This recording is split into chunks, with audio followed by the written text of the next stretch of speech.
Hello, welcome to the MHG podcast. It's Visible Out. We bring you some joy. I'm Brad, that's Stu. I've been playing a couple of games. Stu's been playing a couple of games. One's good, one's not so great. Listen, stuff's happening. That's it. I'm going to shut up now. Stu, take us on the outro. Yeah, not bad. Yeah. Well, we can get out of it. We haven't been paid. We can get out. We can have some fun. We don't have to worry about the podcast. Oh, that sounds perfect. And Stu's response to my intro took longer than my intro. And he said he wanted to keep it. Right, it's a short one this week. Stu's busy, so we're keeping it fairly short. So me and Stu held hands at the weekend. We did. And whispered sweet nothings to each other across the table. It's a great love story. It's one of the great love stories of the ages, really, isn't it? Oh, it is. It is. Yeah.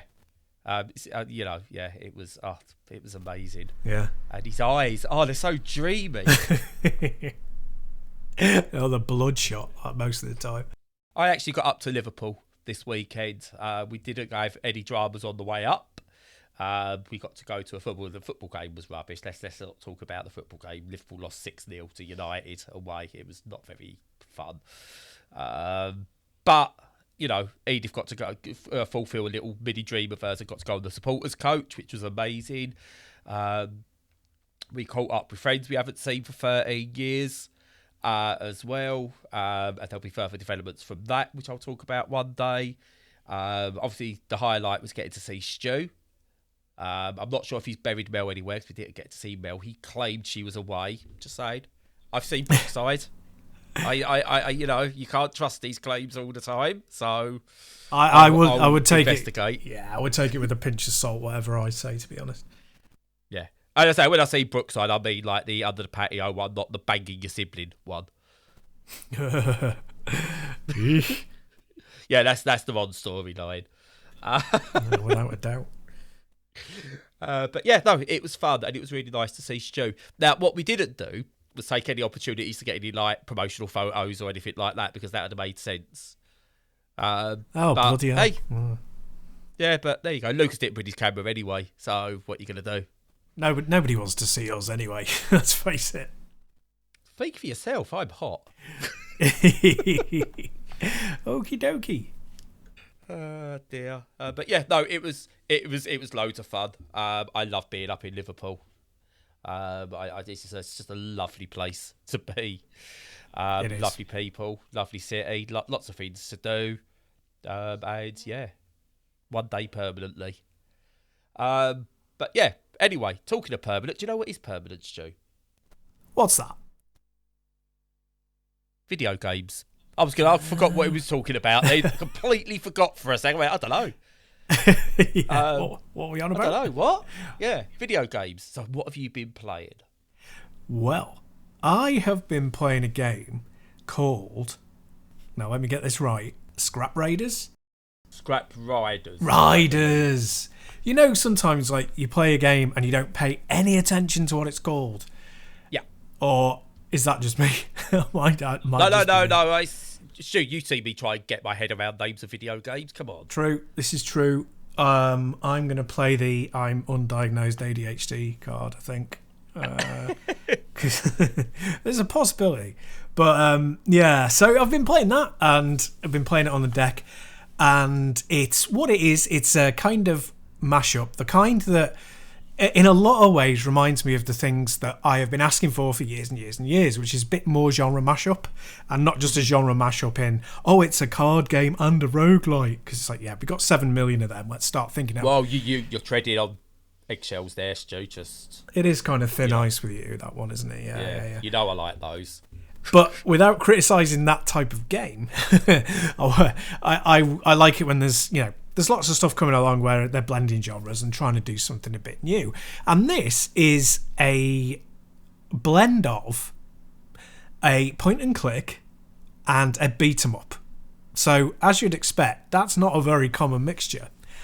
But it works kind of well. So it's done in that kind of sort of full throttle kind of style. It's kind of Mad Maxy, bit sort of, just sci-fi, futurism, but not cyberpunk, more kind of, dystopian future sci-fi kind of world.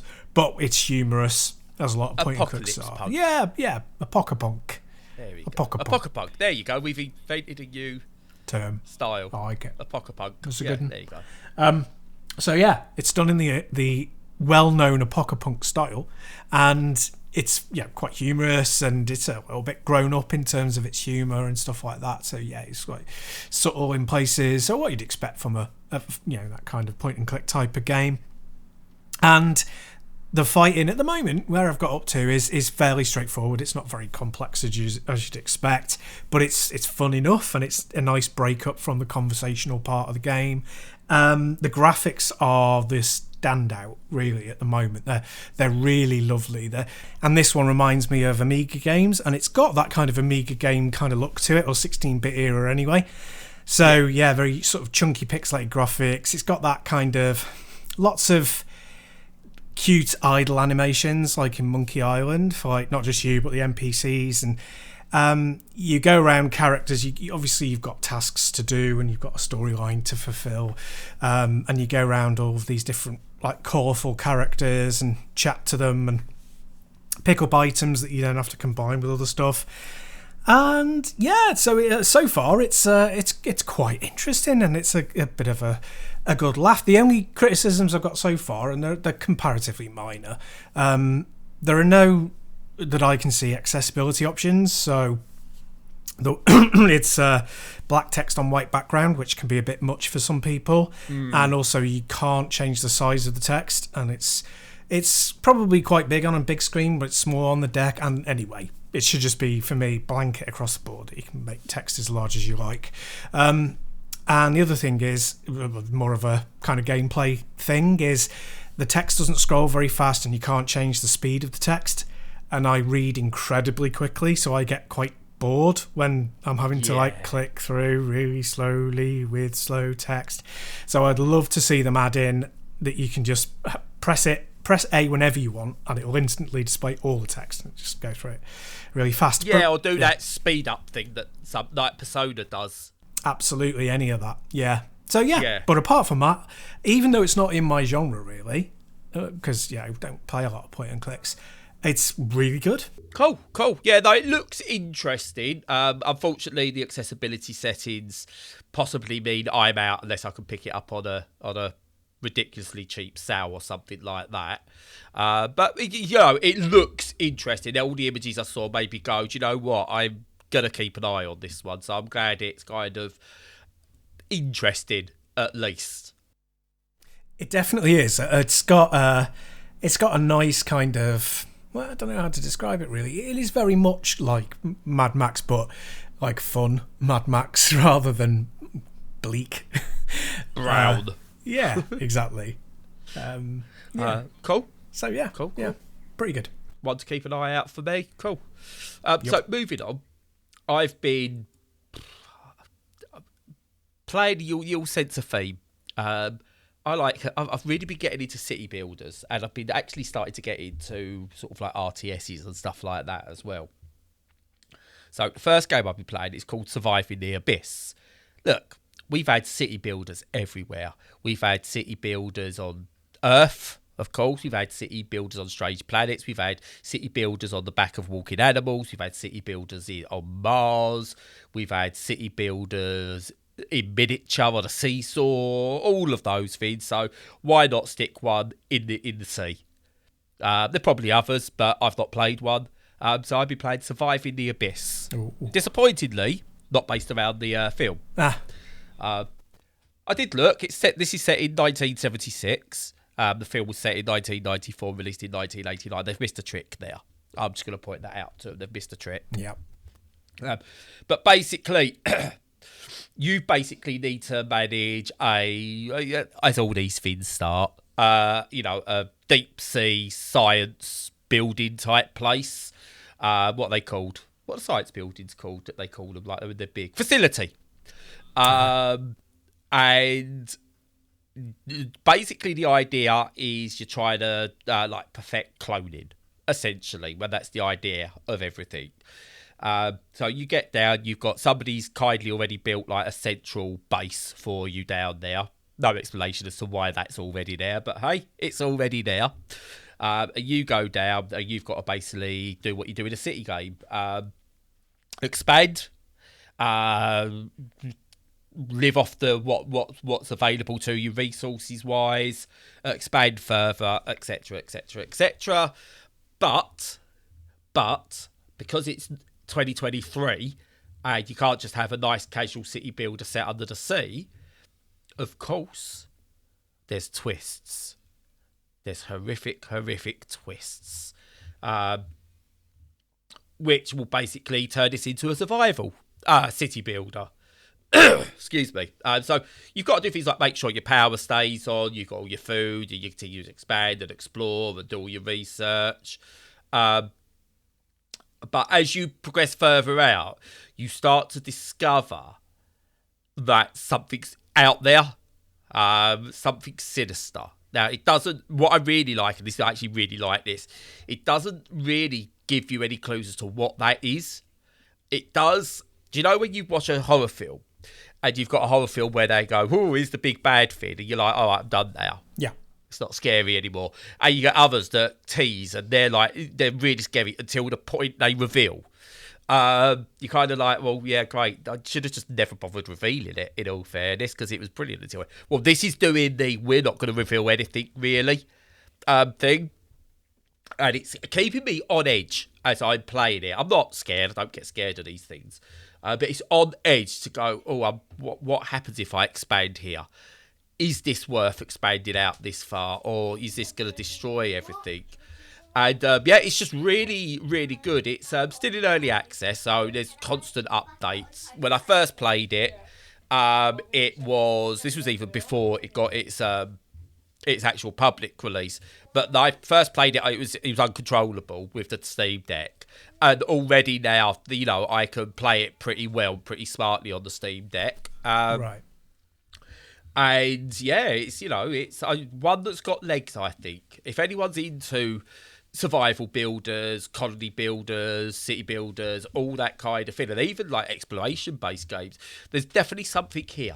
I wouldn't say it's worth picking up yet for a lot of people, but there's something. This is one I'm definitely interested in. It's one of the better city builders I've picked up of late, I would say. So you think it's got some potential and some legs then? Yes. Interesting. Yes, but only if it goes on shore after selling its voice and then going to try and marry a prince. Oh, understood. Yep. There you go. I get that it. was tenuous, weren't it? It was tenuous, but I'll take it. If only someone would steal my voice, Stu. Nothing good like that ever happens, though, does it? That's just too much to hope for. Yeah. But this is my first 2023 game. It's it hit early access on the 17th of January, so really recent. I've had it for a good couple of weeks though, and yeah, no, it's good. I really, really like it. Can't wait to see where this one develops. Nice. So what's next from your good self? Well, nothing really. I mean, I've been travelling a lot because, obviously Liverpool to meet up with somebody. Don't know who that was. And I've been down to work in London this week. But what I do play when I'm on the train sometimes is Pac-Man 256. Yeah, because that's a cracking game. There's not many Android games I bother playing. And I don't play this very often for a very good reason, and that's because it's really good for my mental health when I'm anxious on a train. And I don't get very anxious anymore. I've controlled my anxiety quite well, but I did go through a period a few years ago where it was really severe, and I was really in trouble with certain things, and mostly around claustrophobia. Like I got very claustrophobic, and particularly going through tunnels in trains, because it's like you're in a box within a box underground. This is not great for a claustrophobic. No.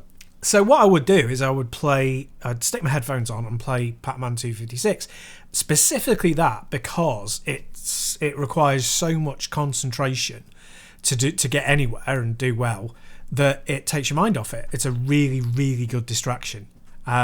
So I very much did that. I didn't really need to this time round, to be quite honest, which was great. But I still played the game for a bit because it's so much fun. And if anyone doesn't know what it is, it's kind of infinite runner, which is it's like vertically aligned, isometric view. So it's a kind of cross up between the original Pac-Man and Pac-Mania. Pac-Mania being my favourite Pac-Man game, and you have to swipe to make sure that the Pac-Man goes up the screen in the right order. There's lots of different ghost types. There are new ghost types, and there are power-ups and weapons that makes they sound crap, but they're actually really good and well implemented. And you just gotta get a highest score that you can and keep beating it. And behind you is the corruption that was present in the original game, which was to do with if you got a certain score, the game would corrupt. And so they've used that as a visual motif for it will kill you if it catches you. So it's just a really good game, and so it's good from a mental health perspective for me, but it's also a real cracker. I think it's one of the most underrated Pac-Man games. Because I think a lot of people saw it and went, "Oh, it's just a mobile cash-in, isn't it?" And the one place I've never actually played it is on mobile. I think I've played it on Xbox. I think it released on one of the home consoles anyway. I played it on that. I think I played it on Switch. I'm sure it's on Switch. I might be wrong. But I've definitely played it on a handheld, but not on a mobile. And I've recently, at the end of last year, picked up the Pac-Man collection, which was super cheap on one of the CD key sites. Yeah. It was like £1.23 or something. So I went, I'm having that. It was one of the grey market ones anyway. It wasn't like one of the super dodgy G2A ones. Yeah. So I picked that up, and I wanted that mainly because it had Pac-Man Championship Edition on it, which I've already got, but for some reason I just thought, I want that again. I don't know why. I don't know why. It was £1.23. Yeah, who cares why? Yeah. And then I saw it at 256. I spent all my time just playing 256 because it's that good. It is. It's a corker. Yeah, and like you say, underappreciated, even though it's available on full consoles and stuff. So yeah, I would recommend to people to, chuck some cash its way. It's like you said, dirt cheap and in bundles all the time. Get it. It's really cool. And on mobile, it's a full game as well, isn't it? It's not a microtransaction fueled nightmare. No, you can pay for points because it's got its own currency. But there's absolutely no need whatsoever. You unlock stuff. The speed at which you unlock slows down the more you go on. But to be honest, after a couple of days, and the timer goes on in the background, so you don't have to be online with it. After a couple of days, you've got loads of power-ups that you like anyway, and it's nice that they're spread out because then you're kind of being drip fed them. Yeah. There's absolutely no need. And the full version on console has none of that anyway either, so it's all built in. And it does still have that slow grind the further you get, because obviously it's trying to stop you winning. As we all know, like even the original Pac-Man was designed to stop you winning. Hence the corruption side of it. Yep. But yeah, I really like it. It's the purest Pac-Man I think since Pac-Man. Yeah, it probably is. Yeah, that's a cracker. Yeah, I think that Pac-Man Championship Edition, DX Plus, I think, and the original, Ms. Pac-Man are the top three. Yeah, maybe. I have to put Pac-Mania in there because I love Pac-Mania. I think it's brilliant. Right, which one's Is that the point and click one, Pac-Mania? No, that's the one it's got like an isometric view as well, and you can jump over. Yeah, kind of. You've got like the Lego bricks aesthetic to it as well. Yeah, I never got on with it. I couldn't get to the isometric view. I might give that another go because that's in that collection as well. Yeah, it's not for everyone, but if it clicks with you, it's a cracker. Yeah, excellent. So, moving on from Pac-Man, I've not been playing Pac-Man. I really should play Pac-Man. Probably better than what I've been playing. Do it. Actually, I'm being harsh. So, the other game I've been playing has actually been around since back end of 2021. Didn't know, but it popped up on one of my PR sites that I frequent. And it was like, I'll give that a go. And so it's Age of Darkness Final Stand, which is a base building, survival strategy, real-time RTS, essentially. And it's a fantasy based one, which I don't really touch all that often. I tend to stick with stuff where it's more real world-ish. So I understand that more. My brain can comprehend the mechanics a bit more. Because as soon as you start going into fantasy, I'm like, I know what mana is, and I know how it works, but my brain does not compute how that works in a fantasy world. Right. Does that make sense? Yeah. Yeah. It's why I like Fallout, but can't get on with Elder Scrolls. It's bizarre. Yeah. They're the same bloody game. But there you go. It shows how much setting and stuff like that actually does matter for people who think it's all about mechanics and stuff. Getting the right setting helps. Oh, God, yeah. For atmosphere. And I'm not saying this is the wrong setting. This is just me. This is a me thing. But basically, yeah, this is almost 4X in something. So you have to build and expand the base, as all these things do. There's a fog of war, all the traditional stuff of a real-time strategy 4X game is in there. And basically, you go through and you take on enemies to try and expand or survive, whatever you decide however you want to play. But what this game is trying to do, to try and set itself apart, and I do like this, I think they've still got to work on it a bit, and it is still early access still, so, they are probably still working on things, is you have your units, and like when you play like one of these RTS games, you go on and you might see the enemy have got like similar units out to you. They might have more than you, they might have less, and you might have to rethink about how you approach it. But this doesn't. This has swarms. Like, they're very big on this. They can have up to 70,000 enemies on screen at any one time. Whoa. And you get swarmed by these things of darkness. So it's like you're in like one of those horror films where there's no hope, and you kind of look up and there's just swarms of like demon things coming at you. That's kind of what it's going for. And it's kind of, it calls it like there's a living death fog that's coming in to consume everything. I think death fogs are going to be the thing of the 2023 city builder, because Surviving the Abyss kind of has that death fog type thing going on. Right. But, you go out, and every journey you make out to try and go further or expand or explore is honestly, it's fraught with just like fear. As like, Jesus Christ, that was intense. I don't know if I could get through this. But you can't sit still either, because if you sit still, it's going to swarm your base. So you've got to push out to keep them occupied. So you've got to balance it all and stuff like that. And you're not the only one doing it. There's other places doing it as well. So you got to think about that. And there's a war kind of going on and all those sort of things. So it's a really good system. Now, I've only played maybe a couple of hours of this. And it's unfortunate because for whatever reason, I loaded it up on my Steam Deck. It's a verified game as well, which is annoying. But I loaded it up on my Steam Deck. I was playing it happily, and it plays fine. And then all of a sudden, it just doesn't load anymore. It just crashes at the start screen. It just goes black. Everything freezes. It does nothing. And I've tried verifying files. I've tried uninstalling, reinstalling. I've tried even putting it onto the SSD rather than my micro SD. Nothing. So I think the only way I'm going to be able to play this is either sat at my computer, which is probably the ideal way to play it, or via some in-home streaming, which is a shame because I like it, but not enough that I want to put the extra effort into playing it in early access at least.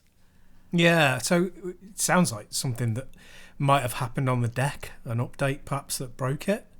Could it have been that? Possibly. There's a few. I've kind of checked the forums and stuff like that, and there's a few people who've had similar issues, and there's no real answer for it. So I'll wait for another update, see if that fixes it. But I like it. I like it. It's another one of those games. There's something there. It's from Team 17 as well, so they'll have a good track record of at least having competent games in terms of gameplay and stuff like that. But it does need it does need work in terms of the actual game, because I don't think it's balanced very well.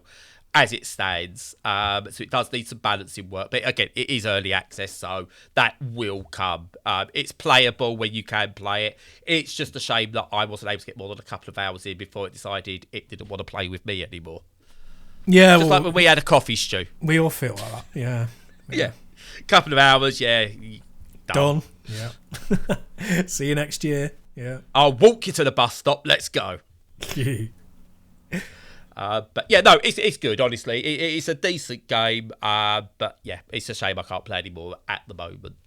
Fair enough. But that's it for me, because I would go on and talk about Civilization 6 to keep the theme going, but you wanted to keep it short, so I won't. Not this week. Sounds good to me. Anything else from you? I don't think so. No, as I say, I've been choked. Worky, busy week. Yeah. I've been choked off, not being able to play, which is a bit harsh. I'm looking forward to this weekend. I did finish Callisto Protocol, got all the way through it, and as I said last week, all sorts of problems, but I still enjoyed it, and it was. And so, what do you win for being the only person that probably bothered to do that? Well, a rare achievement of completing the game, I think. It's one of those where they're going to send you on a trip to space to an abandoned space station, and you can do it for real. Yep, absolutely. But yeah, no, it's got that thing where you get an achievement for each level you do, like you did in Dead Space. And the number of people who had that achievement as it went along got lower and lower and lower. That was really funny. Here's a challenge for you for next week. We'll go on. I want you to have a little look and see if you can find your rarest Steam achievement. Oh, okay. I only asked that because I got one on Civ 6 last week that was it was like the only 7% of the people that have got the game have got it. Nice. I was like, bloody hell. I mean, there's like 300 achievements in the game as well, because there's 500 achievements, something ridiculous because there's so many expansions and stuff like that. But I was like, wow, I wonder if I've got any rarer. And then that's about as far as I've got. So I'm turning it into a challenge, Stu, because that'll make me actually look and see what I've actually got. What's your rarest achievement in terms of percentage of people that also have it? Cool. Yeah, no, I'll find it out. I know that on the PlayStation, I'll have to look it up, but in Wipeout Amiga Collection, when I was playing it in VR, having the VR made me so much better at the game, and the infinite. So, well, it's not infinite, but you know the one where you go round and round and it gets faster and faster. I can't remember what it's called.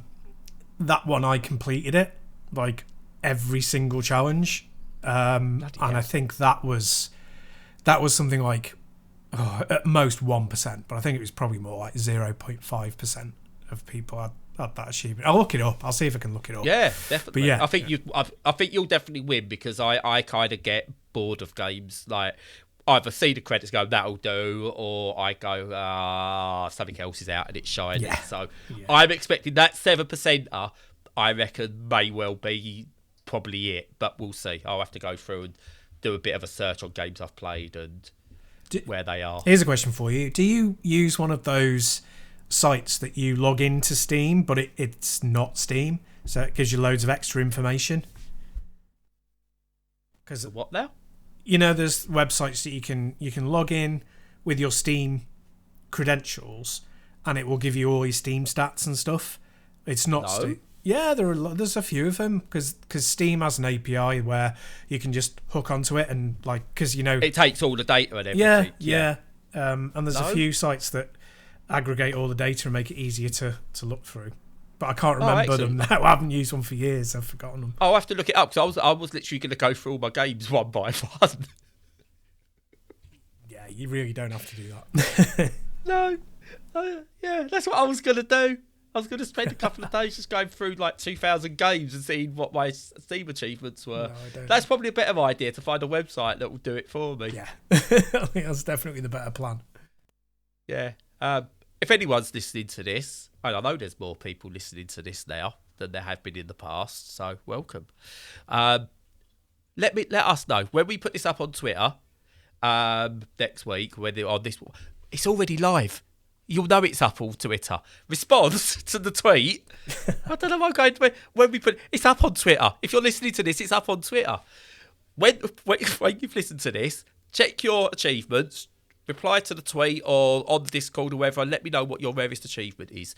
And then I tell you what, if we've got the game, I might try and beat it. I won't, but I'll try. It'll give me something to do. Yeah, that's it. One of the ones I've used is Steam DB. Does that do it? I've got Steam DB. I think that. So I have used one of them. Yeah. I just assumed that was Valve as well. Don't know why. I think it does. Anyway, I'm going to shut up now because that's my line. Oh, you can still use it. But yeah. Right. Just want to point out before I go, and this is very, very important. Friends, old friends especially, if you ever fall out of touch, do make the effort to get back in touch, because if it's something you think you've did, there's a good chance the other person thinks it's something they've done as well. Get back in touch, because catching up with friends we fell out with 13 years ago. We didn't fall out, we've just lost touch with 13 years ago. Within 5 minutes of being around them again, it was like we'd never left. I've had a bit of a smile for the last week because of it, because I felt so good about reconnecting like we did. So honestly, if you ever feel bad about falling out with someone, I know it's not easy, but make the effort. Try, reach out, just put the feelers out. It could be worth it. That's my Jerry Springer final thought, that, weren't it? That was very much Springer-like. Very nice. And don't sleep with, your best mate's daddy and stuff like that. Yeah. Whatever, I don't know. Always good advice. Always good advice. Anyway, I'll shut up now. Okay. Yeah, so baffled myself with this outro. See, I can be unprofessional as well. In fact, I am in my actual job. So, that works out. You got told. Oh. Yeah, so we did. But I didn't actually. That's a story for another day. But in the meantime, before that story, follow us on all the socials. Check out all our content that we have on the internet, and there's a lot of it, so feel free. Join us on our Discord. And in the meantime, until next time, stay safe and stay sane.